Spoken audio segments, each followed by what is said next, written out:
Empire.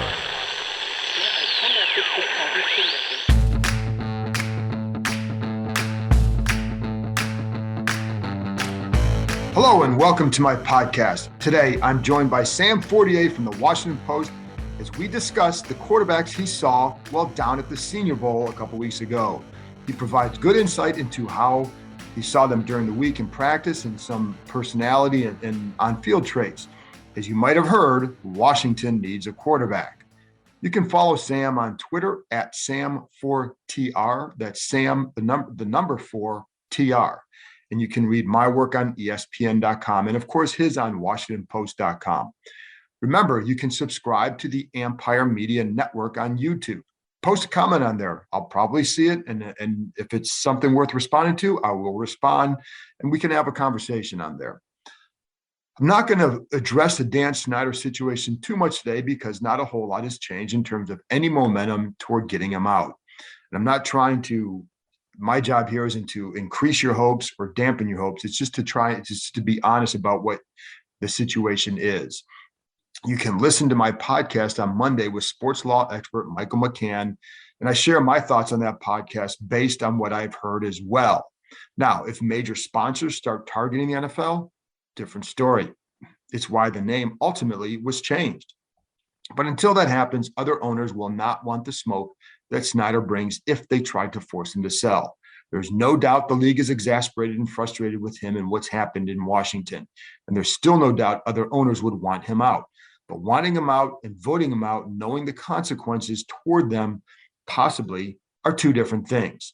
We'll see if it gets to that point. I know there's one local sponsor that pulled out. If more follow, then does that create momentum? I don't know. But I think we're still a ways away from having legitimate momentum toward that outcome. And for now, again, I try to be honest with you about what I know and what I've heard. So I'm not going to give you false hope in saying that, I think this is the time. Right now, based on what you hear, I don't think we're at that point right now. Anyway, and I'm going to try and stop saying right now. All right, well, before I get to Sam, a couple things. This point was raised, or this topic was raised in the First Draft podcast with Mel Kiper and Tom McShay and Field Yates about the Rams and the Bengals. So I thought I'd discuss it here. One, and I'm going to localize it, I guess. One huge key for both those teams, as they pointed out, was the number of high picks whom they hit on. I'm not just talking first rounders, but in those top 3 to 4 rounds. And that got me to thinking about this place. I know this regime is relatively new and the front office structure has only been in place for 1 year. So I can't tag them with the sins of the past. But the lack of hitting on high picks is partly why Washington still is where they're at as an organization. And it's why they haven't had more success. And it's something that needs to change. Last year, the 4 picks in the first 4 rounds, they only received consistent contributions from Sam Cosmi and John Bates. Now, Benjamin St-Juste was helping until he got hurt, so there's hope for him. How he develops or what level he develops to, maybe he's just a third corner. A third corner plays a lot in the NFL. So Jamin Davis should not have been drafted 19th with the idea of turning him into a middle linebacker, especially in hindsight. He's an outside linebacker, and that's where he's going to be. I still think he can become a solid player for them, but we'll see. I think there's some traits that he has that really fit well out there. I just don't think that if they felt like he wasn't going to become a possible middle linebacker for them, I don't know that they would have taken him at 19, but we'll see. And I remember talking to Logan Paulson about this after the season. He has hopes for him as an outside linebacker, but he's got to develop there because he did not provide the level of play, immediate impact that you would hope for from a first rounder. De'Ami Brown did not show a whole lot, but again, rookies aren't finished products, and he was a third rounder for a reason. What Terry McLaurin did as a rookie third-round pick was an outlier for players picked in that round. But while Brown, he showed some flashes late, and there are a couple of things I like that you think, okay, he can build on this going forward, but he didn't show nearly enough. Rookie classes need time to develop. You give them a few years, right? But this group needs to do a lot more. We all know that. I like Bates as a complementary piece at tight end, very good blocker, helps that run game. And I think he'll become a consistent pass catcher, but we're not talking about a guy who's going to be a primary pass catching threat. I think he fits a role and he fits it well. Cosme is a strong run blocker, a legit starter who has to be a little bit more consistent in pass protection. But I think he's got a chance to be a quality starter. All right, but a year ago, the picks in the first four rounds were Chase Young, Antonio Gibson, Sadiq Charles, and Antonio Gandy Golden. Young was excellent in the second half of his rookie season. In particular, he was not excellent last year before tearing his ACL. I said this during the season, and Ron Rivera talked about it on this podcast right after the season, but Young tried to be someone he wasn't as a pass rusher, trying to be more of a finesse speed guy off the edge rather than using his strength, which is attacking violently. He's got burst, he's got strength, he's got athleticism, and when he comes off the edge hard, or when you get right at a guy, he can use his hands are very violent and very effective.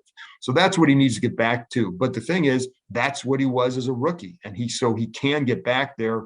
I just think he has to understand that he can get back to that trajectory he was on after his rookie season, but it's going to take him, again, understanding who he is as a player.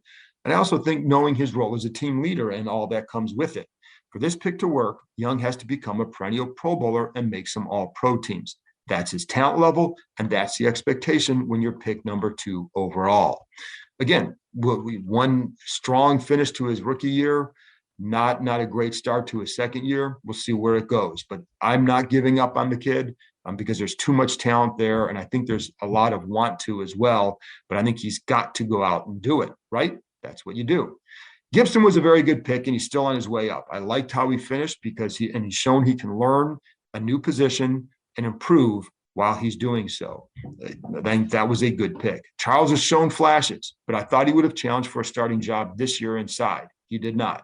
He's not a tackle. He's a guard. That's where he's definitely better at. They need him to develop into a starter for this pick to really hit. But as a fourth-round pick, if he becomes a quality backup, and while Young and Gibson flourish, then that's okay. Gandy Golden has not been a good pick at all, period. In 2019, it was Dwayne Haskins with the first pick. Bad pick. It was the owner's doing, and it's why he must stay out of the quarterback decision.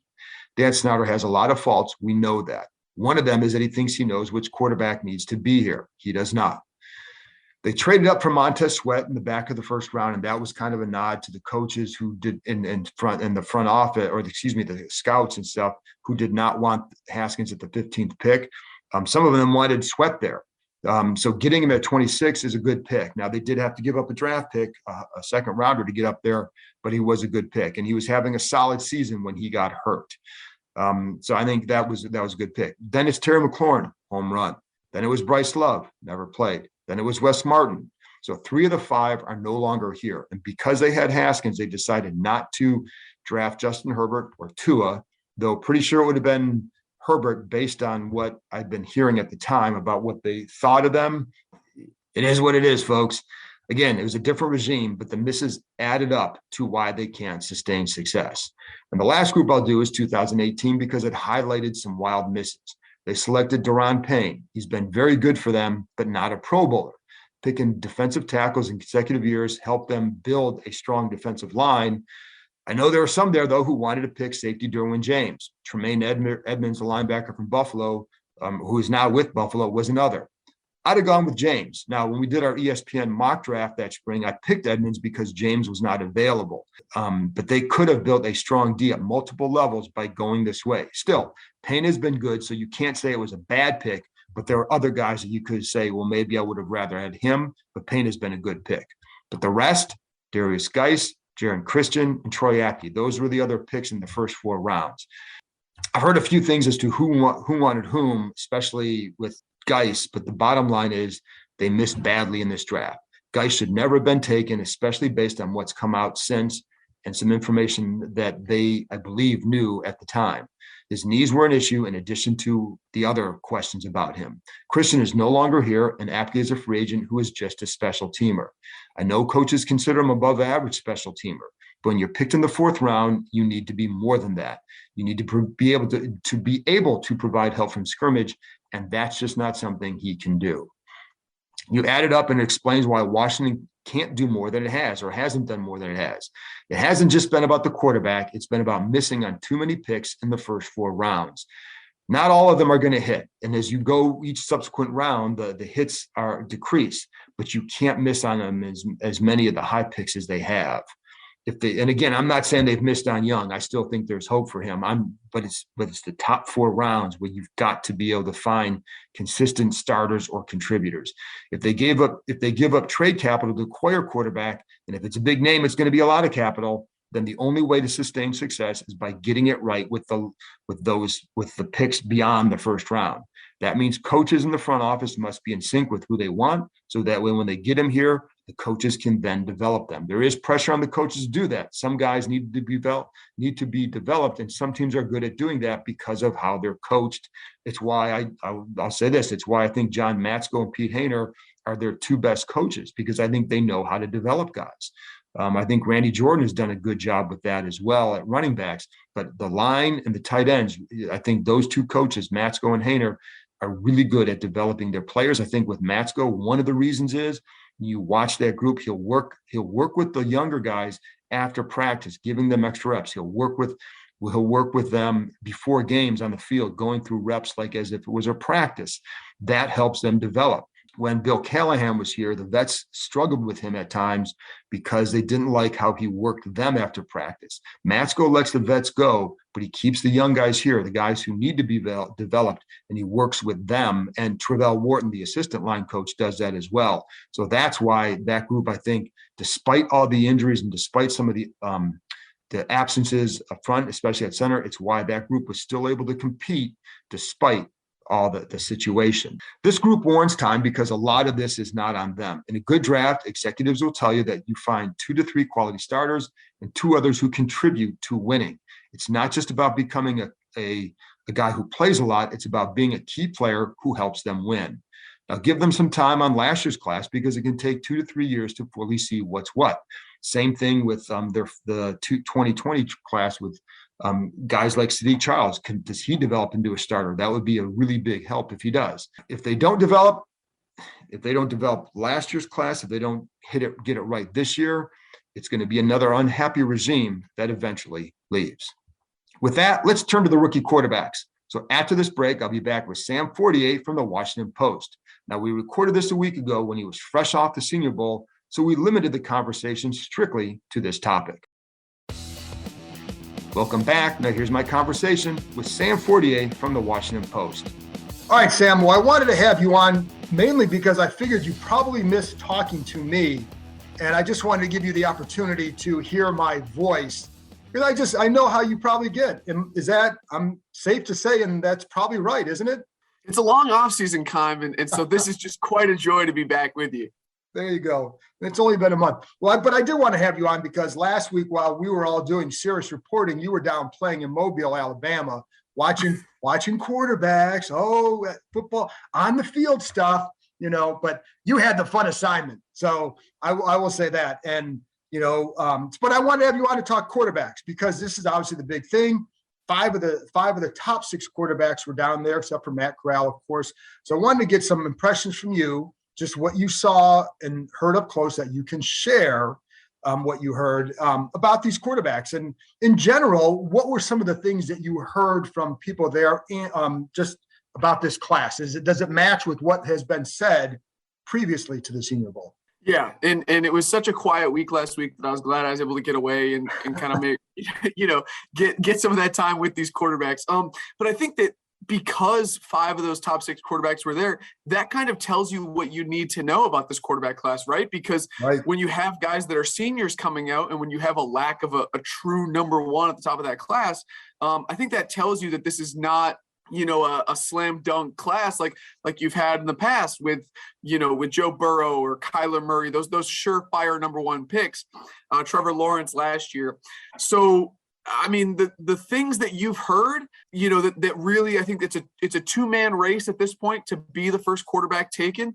You have the safer option in Kenny Pickett at a Pitt, a guy that scouts and people that I had talked to down in Mobile think projects as a Derek Carr or a Kirk Cousins long-term. And then you have Malik Willis out of Liberty, who has all the traits. He can run, he can throw. He actually had the fastest throw that the combine has measured since 2019, 75 miles per hour out of his hand. which is obviously a really impressive number. But as we saw in the Senior Bowl, he does take off. He has a long way to go mechanically. He's not consistent.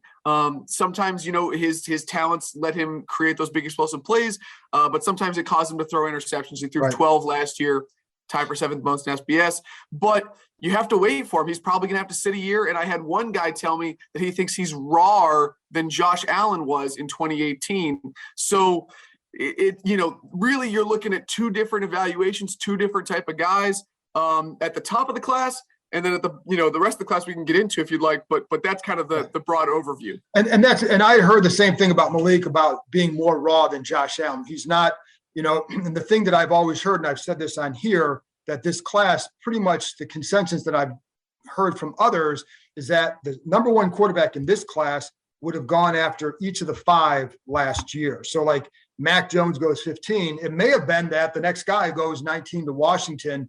But when you bring up a Derek Carr type, well, he was a 2nd round pick, which is probably the level. And there's nothing wrong. If he maxes out as Derek Carr, well, people want to trade for Derek Carr now. So there's nothing wrong with that. But do you take that at 11? And that's part of the thing. What did you get some impressions of just being around him and being able to watch him work? What were some of your impressions of him?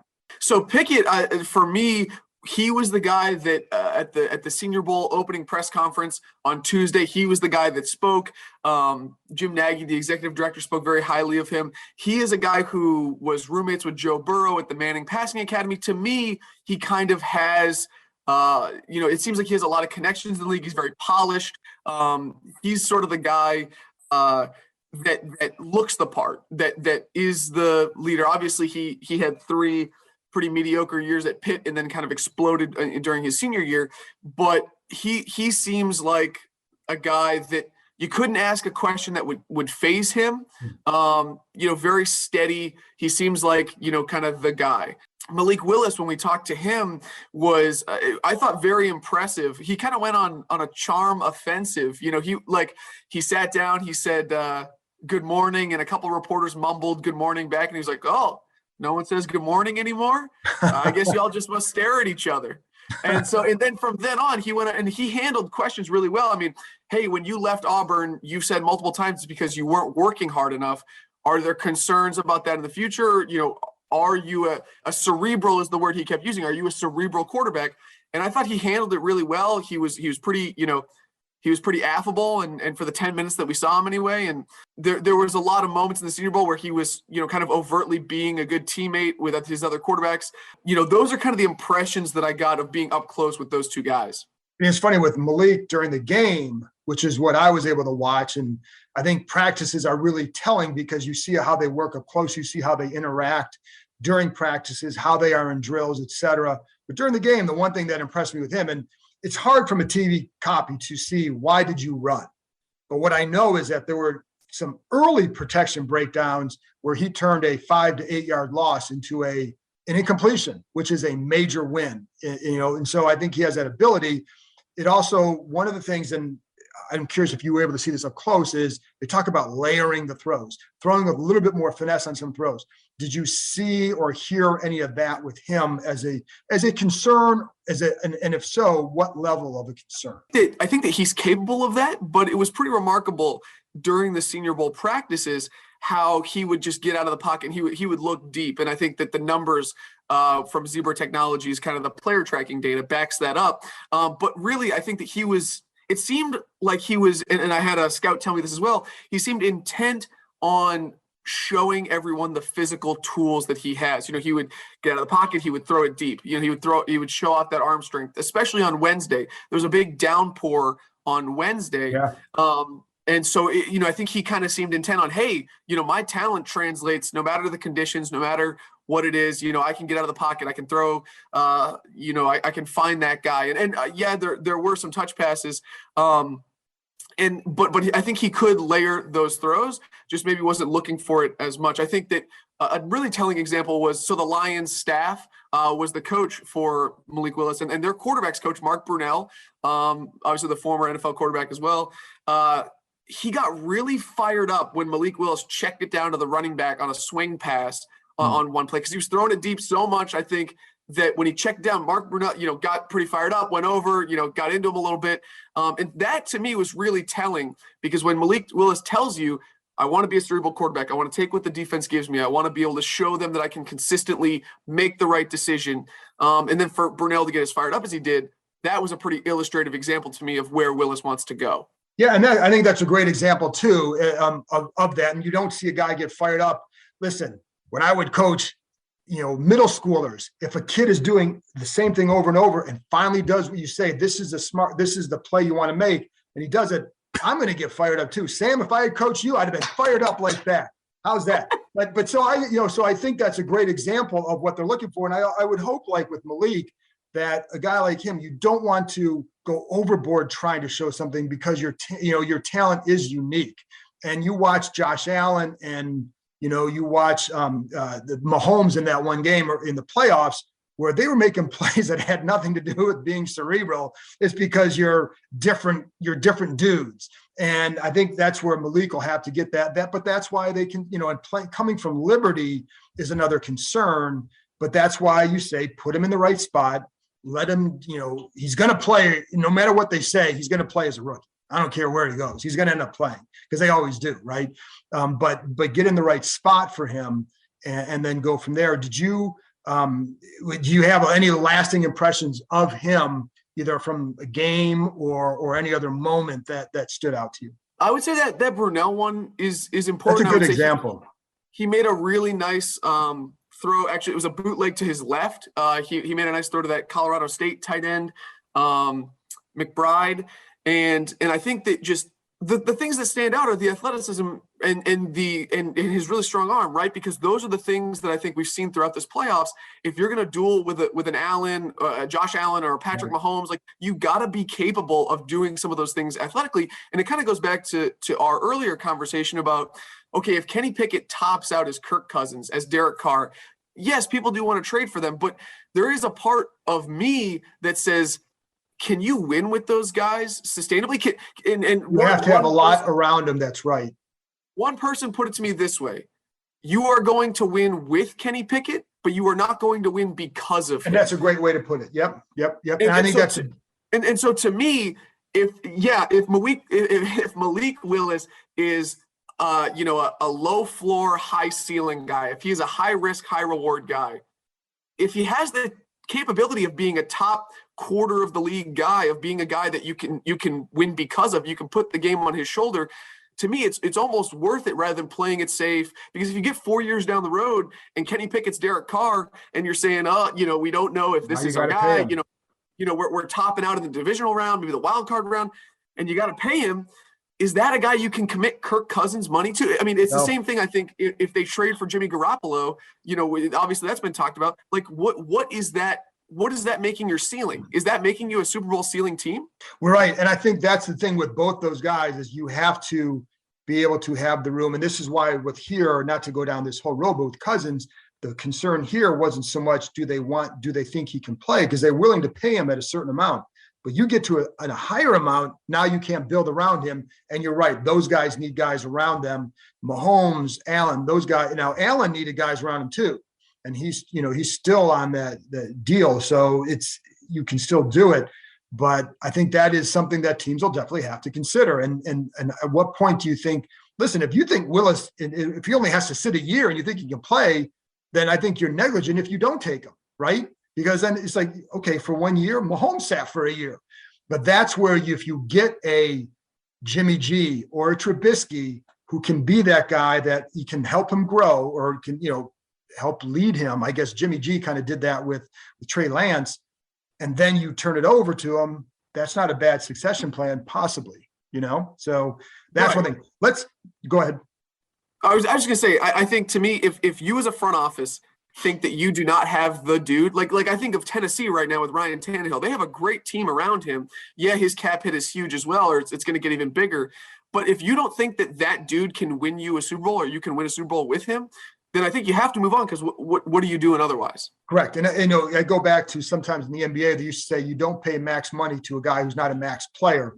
And I think that's true. And that position is getting so exorbitant with the salaries that you're now having to pay big money for guys who are in that mid-tier range. And that's where it becomes difficult. And that's why you look for guys like, where's the sweet spot? Is it right in the middle? If you trade for Jimmy G, I keep bringing him up, and I only bring him up, people, because I know he's going to be available, not because I'm just advocating for it. But there's a sweet spot for some guys where it's like you don't have to give up a lot to get him, and he's not going to cost as much as some other guys. So you can still build while, to me, still looking for a guy. Anyway, let's move on to some other quarterbacks because there are other guys there. The guy that I was most impressed with during the game was Desmond Ridder.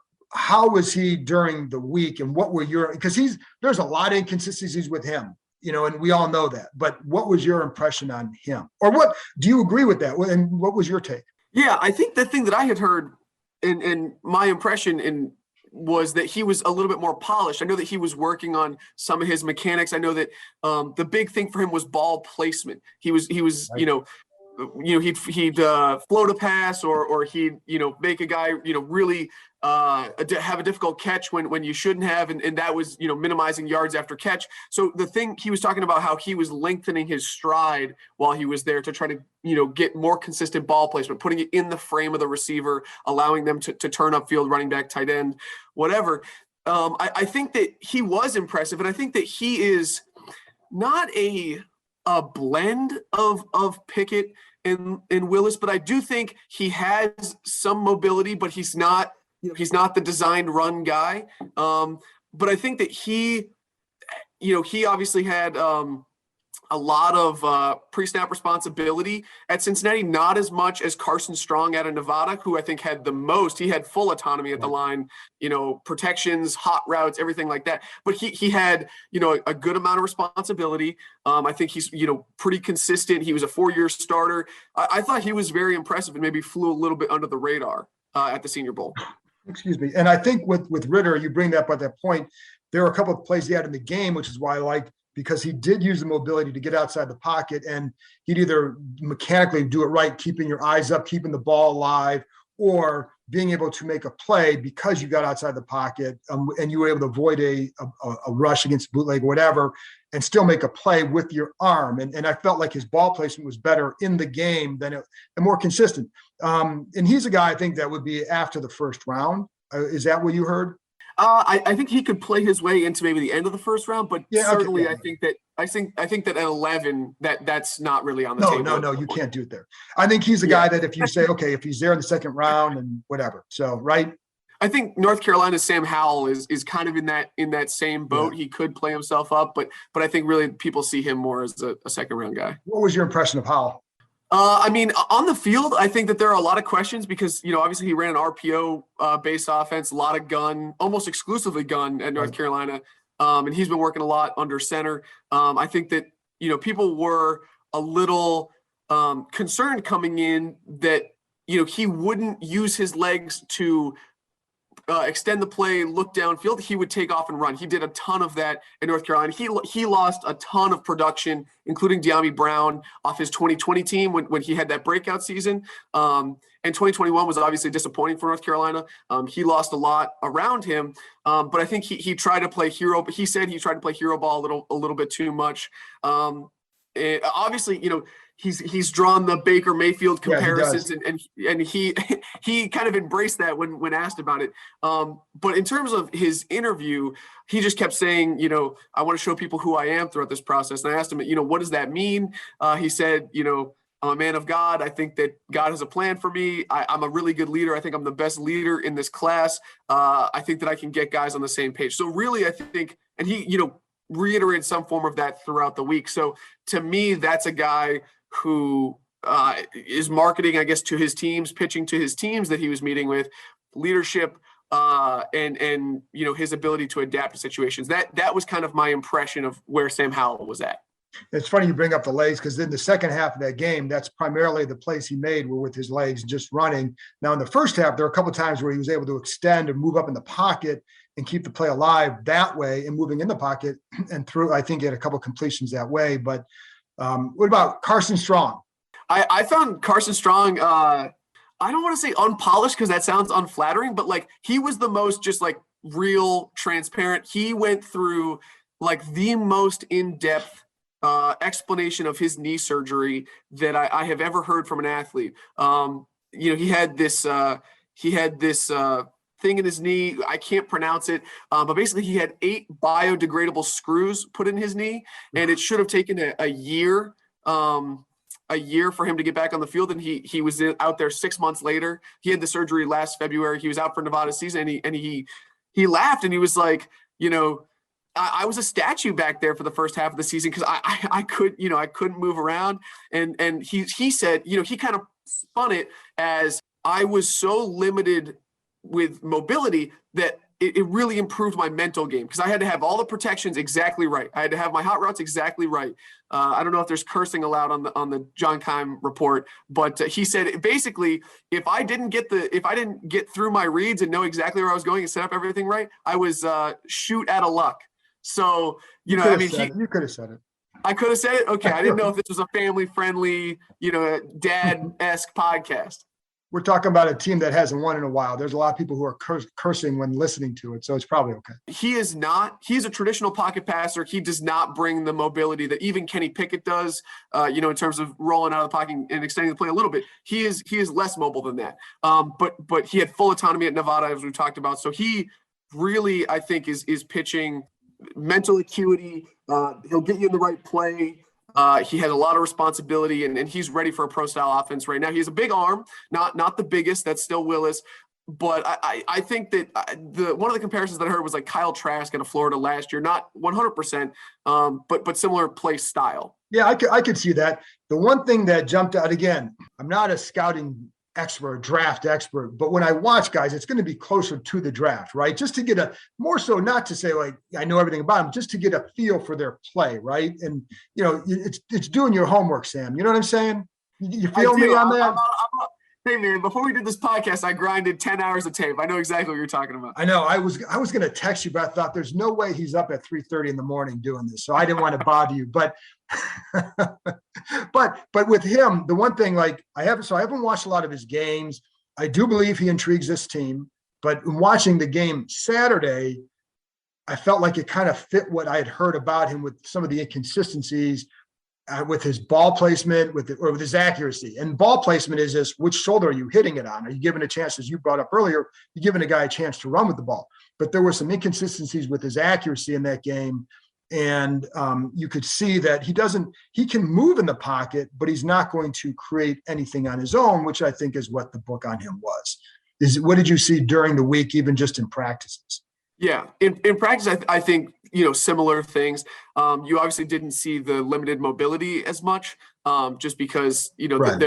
they weren't going 100%. But I think that the ball placement, I would say that I thought we were talking about layering throws. He wasn't super accurate, but he had, I think, as much as anyone, the touch on his throws that he was able to, put right over corners on certain routes or, because when he had to throw the bullet pass, when he had to throw the touch pass, he really, it wasn't always in the exact right spot, but it seemed like it was the right velocity. It seemed like it was, getting where it needed to be at the time it needed to get there. And I think that's where, again, that's why he's not going to go in the first round. He's got some skills that, and all that. He's another developmental guy. Did you hear much comparison for him? Or you brought up Trask. Did you hear anything else from him, like either concerns by people or, as far as like his future and what he could maybe develop into? Well, I think the knee thing really stands out because he had surgery on his right knee in high school, as a senior in high school as well. So this is a recurring thing. I didn't hear, a popular NFL comp or maybe what he would top out as or concerns long-term in that regard. I think mainly teams wanted to see how is the knee doing. That was the dominant question. I think he answered those questions, fairly well. But you're right. I mean, he's seen as a developmental guy, even though, was at Nevada for 4 years. But I think that mainly it's the knee. And I think the combine is going to be huge for him because, the medical evaluation has those biodegradable nails that he had in his knee or screws that he had in his knee, are those, is his knee looking, good? Is the inflammation staying down? But no comps in terms of passers people would know. So basically, the final takeaway on this whole group, do you come away thinking that, hey, if I have a pick, I'm taking Malik Willis? Would that be your line of thinking on this? Is he the guy that you come away most intrigued by? Yeah, I think that this is the question over the next 3 months, basically, is how likely do we think it is that Malik Willis is capable of hitting his ceiling?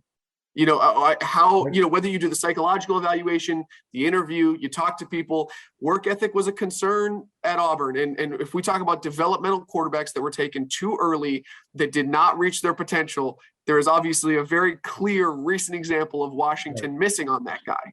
Right. And I'm not saying they're two different quarterbacks, they're two different situations. I'm not saying they're the same, but there are some striking similarities. So for me, from what I've heard in Mobile, and unless things change, I would say Malik Willis is the only one in this class capable of being a true franchise passer, of being a talented guy that can go toe-to-toe with the young, talented quarterbacks that are coming up, mostly in the AFC, but that are, seem as though they have a chance to dominate the league for the next decade or so. If you want to compete with those teams, I think you got to go with that guy. Kenny Pickett could surprise me, but he would be surprising a lot of people if that was the case. Yeah, and it almost feels like he'd be almost like a Daniel Jones pick. And I'm not comparing him to Daniel Jones, but and in fairness to Willis, like the work ethic, you are allowed to evolve and improve in that area. So just because he was like that at Auburn, I mean, I remember like when you came in, my goodness, Nikki just said that Sam does not work. He's lazy. It's like I call him, he's probably sleeping on the couch. So, and then look at how you are now. So you've really improved too. There's never been a Washington football team, command. It's going to take me a little bit to get used to that. There's never been a Washington Commanders beat writer to have his appendix burst in his first year on the beat and come back and make anything of himself. That's true, but you didn't have any biodegradable screws put in them. That's true. I think for reference, that was you. Oh, that was me. That's right. Well, you had your appendix. No, because you had your appendix out, didn't you? You had your appendix out last year, didn't you? Yeah, in 2020, my first year on the beat, I remember I was laying in the hospital, during the bye week, and you called and you were like, "Hey, man, I know this sucks, but it happened to me my first year. You're going to be okay." It did. And that's like, the funny thing is, because it was my first preseason game I was going to cover. And as you know, it's a big deal to reach a point where you're covering an NFL team, because I just wanted to be in that press box. That's where I wanted to be. It was my first chance to be in the RFK press box. And I wake up with the appendix, it's like I just thought it was a bad cramp. It wouldn't go away. Had to drive to the doctors. The nurse tells me, you have to go right to the hospital. We are taking your appendix out. And I started getting tears in my eyes. And she's like, "Oh, you're going to be okay. You're going to be okay." I'm like, I know I'm going to be okay. I am so pissed I'm missing this game. Like it meant that much to me. And I was on drugs, taking notes, listening to Frank Herzog on the radio as my wife's like, "What are you doing?" So, but I had a yellow legal pad of notes, listen to the game. So yes, and I did do that, but that's why if you want to follow my footsteps, I don't know. I don't know if you want to. I can't believe you forgot. Well, I didn't forget, but I just thought you were referencing you because I knew it happened to you. But yes, I knew it happened to me. Trust me, I haven't forgotten. I'm still pissed. But if you're still here, and this is the line, Sam. So in 20 some years, when this team is gone, I don't think you want to go down that road. I won't even do that to you. So I don't want to do that to you. All right. On that note, how else was Mobile? Did you have some good barbecue? And why wasn't it as good as mine? To be fair, I've never had yours. I've never gotten the invite. Well, just take my word. Yeah. It's not as good as the pictures I see on Twitter. No, mostly oysters, some oysters and some seafood. But yeah, a tremendous time in Mobile. My first time down there. So really, I think a really valuable information gathering process in terms of, understanding, where prospects are at and where teams are at. I think that this, was a really good first window. We're going to get another one at the combine here in a couple of weeks. And we'll be off to draft season. There you go. Sam, thank you very much for coming on. I appreciate it. We got through with no dad jokes. Good job. Yeah, no dad jokes, a couple appendix stories. I think the people are going to love it. Yeah, I won't do if people want to know my latest dad joke, it's on Twitter. Just do Google with stud finders, and it's a predictable dad joke. And my wife rolls her eyes at it every time, but it works for me. So thanks a lot, Sam. Yeah, thanks, Con. That's it for this episode. Thanks to Sam for joining me, and thank you for listening. I'll be back with another episode on Friday. Talk to you next time.